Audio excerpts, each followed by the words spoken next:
Atlanta was the heartbeat to it. Everything that was happening with the civil rights era.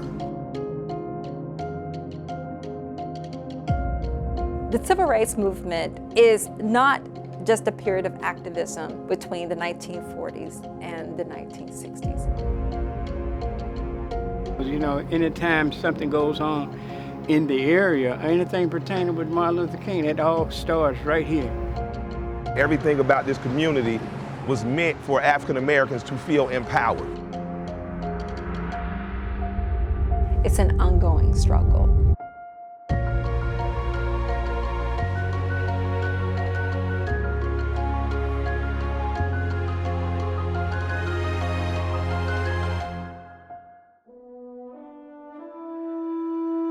Atlanta has a long history of civil rights activism dating back to the Reconstruction era. Their actions challenge and redefine the meaning of freedom as a social contract in America. Immediately after the Civil War, newly freed blacks abandoned the cotton and rice plantations throughout Georgia to try their fortune in Atlanta, a city destroyed by fire, but on the verge of resurrecting from the ashes.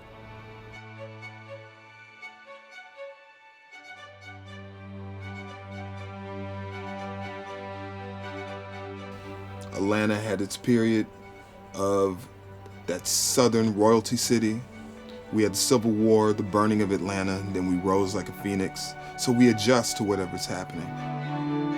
You know, it is the heartbeat of the South here, but it's got this progressive thinking that, you know, people underestimate it and undervalue it.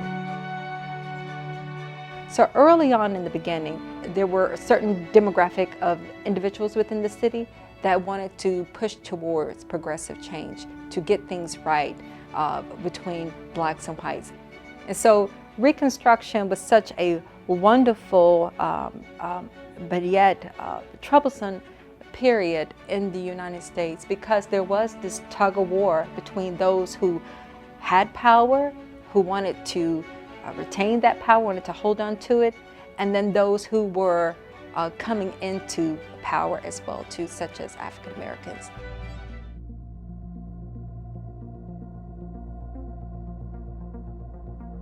The significant thing about this neighborhood, period, is Atlanta is a very empowered city in theory and in actual. So since 1972, 73, we've had black mayors.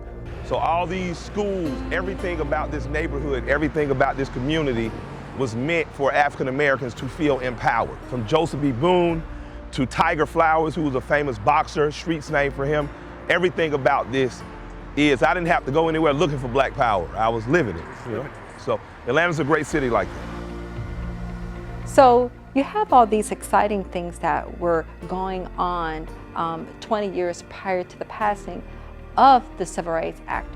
But I wanted to ask myself, how did this occur? It didn't happen with just the efforts of one dynamic leader or two national civil rights organizations, but it required the efforts of so many different people, faces of people, names of people who had become unrecognizable or had just been forgotten.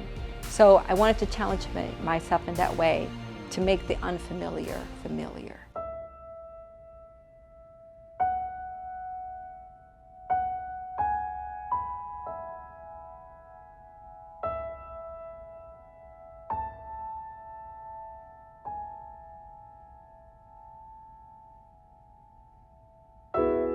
In my book, Atlanta and the Civil Rights Movement, 1944 to 1968, I decided to challenge myself as a historian to tell a much more expansive history about the modern civil rights movement. And in my approach, I began to look at photographs. I began to see that the movement consisted of both young and old, an old guard and a new guard, the activism of both students as well as professors, professionals and grassroots activists is where the secular and the sacred world actually came together, the business community and the religious leaders. There is opportunity for change and growth to define your own future for yourself, I think is what makes Atlanta special. And if you think about the Baptist preacher who's born in a house 3 doors down from where his daddy was preaching, goes on to lead that church and lead a movement to change the country and get us that much closer to the American dream, none of that should have worked. And it all does and all has because of Atlanta. This is called the downtown Atlanta, Auburn Avenue Northeast, better known as the 4th Ward. And this is the birth home of Martin Luther King Jr. There's just this wonderful thing of Martin Luther King Jr. His entire legacy and that whole family have really innovated the emotional structure of this town. And it's just been a part of it. It's like the concrete. It's what you build on. And it's built an amazing environment.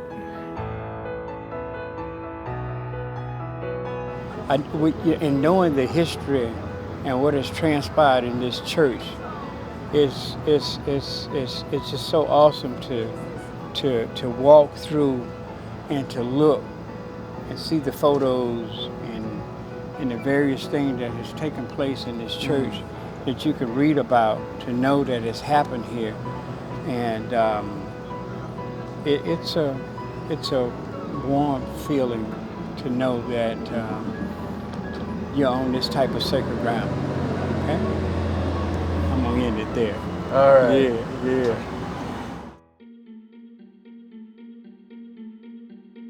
Atlanta has a history of whites and blacks working collectively for racial equality.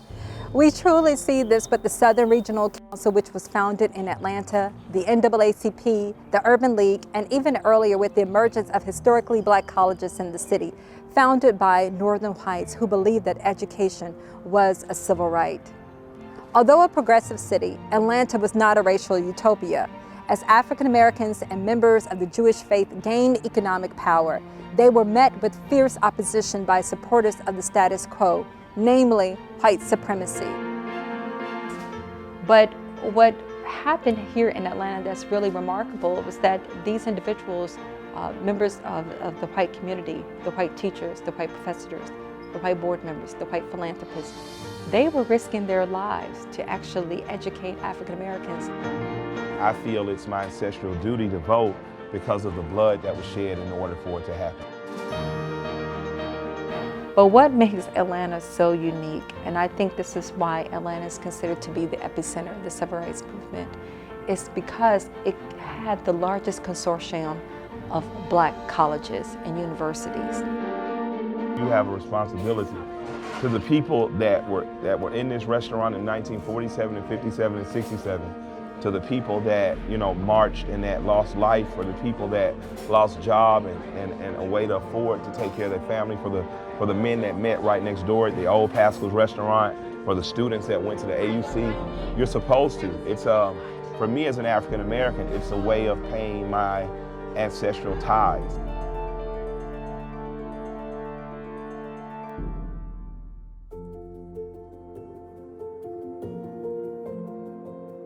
When we look at the Civil Rights Act of 1964, it wasn't intended for it to apply only to African Americans, but to include other members of marginalized communities as well too. Those who are female, those who live in rural communities, those who belong to the LGBT community as well. So its intention was to protect the rights of laborers. It was to protect us within the public sphere as well too. So that's the thing that I want people to walk away when we think about the Civil Rights Act. I want them to see themselves in it as well too.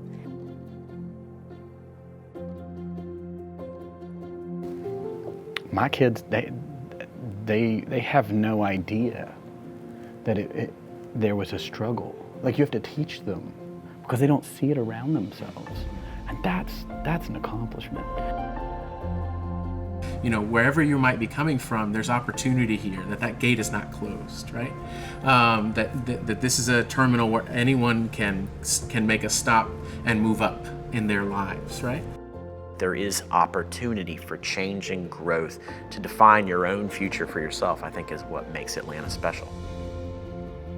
And while we've made great progress, we still have a long way to go. So when we talk about the civil rights movement, it really is an ongoing movement.